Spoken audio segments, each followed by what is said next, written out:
वालेकुम नाजरीन, मैं शेख रहमान सच न्यूज़ में आप सबका इस्तकबाल करता हूं। देखते हैं आज की अहम खबर। उत्तर प्रदेश मुरादाबाद से है ये। क्या इमरान प्रतापगढ़ी क्या वहां से लोकसभा का इलेक्शन जीत सकते हैं या नहीं, इसी के चलते सच न्यूज़ का सर्वे रिपोर्ट हम आप तक पेश कर रहे हैं।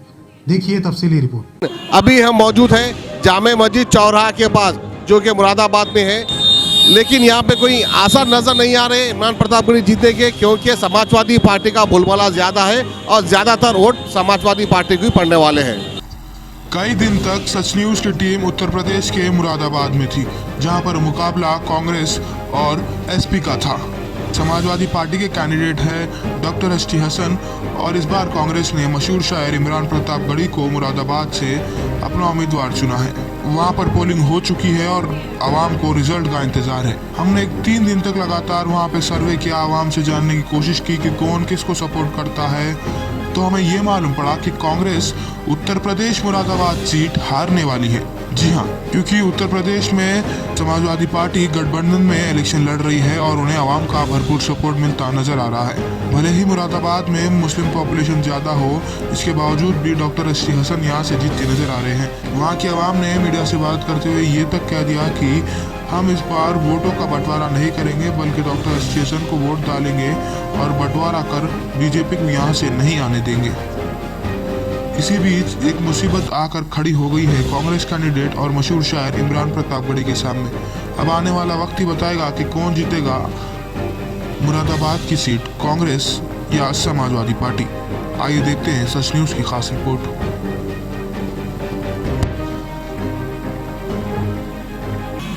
कि 5.5 लाख मुसलमान वोट है, 2.5 लाख दलित समाज का वोट है, प्लस जाट और यादव वोट है और सिख वोट है। इसका गुणा और भाग करके ये गठबंधन किया गया है। गठबंधन इसलिए किया गया है कि गठबंधन का जो प्रत्याशी हो पूरी यूपी के अंदर पूरी ताकत से उसको जिताया जाए। अब मुरादाबाद के अंदर सपा के खाते में सीट आई है, क्योंकि यहाँ विधायक सपा के हैं।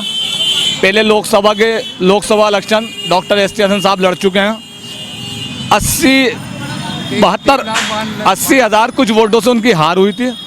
लेकिन इसी चीज़ को देखते हुए ये गठबंधन किया गया है। तो गठबंधन इसलिए किया गया है कि दलित और मुस्लिम और जाट और यादव एक ताकत बन गए हैं। तो इसी के साथ मैं आपसे पूरी अहले मुरादाबाद की आवाम से और यूपी की आवाम से अपील करता हूं कि ज़्यादातर तीसरे चरण का जो होने वाला चुनाव है उसमें गठबंधन के प्रत्याशी जीते, मुरादाबाद सीट भी जीते, रामपुर सीट भी जीते और संभल सीट भी जीते। पार्टी उम्मीद किससे है, कौन जीतेगा?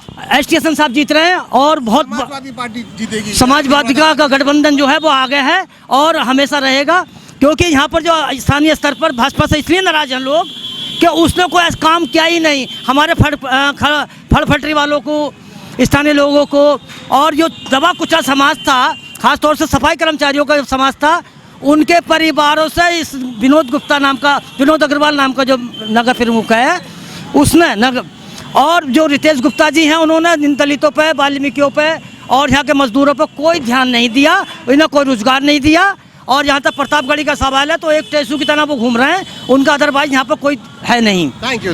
अब A1 टाउनशिप शमशाबाद और मोइनाबाद के बाद एक और शानदार प्रोजेक्ट लाए हैं नियर जहांगीर पीर दरगाह कोतूर, जो कि बैंगलोर हाईवे से 6 किलोमीटर जॉनसन एंड जॉनसन और नाटको फार्मा जैसी मल्टीनेशनल कंपनीज के करीब, जहां घर बनाकर रह सकते हैं, जो है बिल्कुल आबादी से लगा हुआ। Drainage, electricity, footpath, BT road, government hospital और बस स्टॉप जैसी तमाम सहूलियत दस्तयाब। A1 टाउनशिप में आपका ये छोटा सा इन्वेस्टमेंट आपका और आपके बच्चों का मुस्तकबिल बदल सकता है। Address pillar number 235 opposite fisheries department, Rajendra Nagar, Hyderabad. 7569928891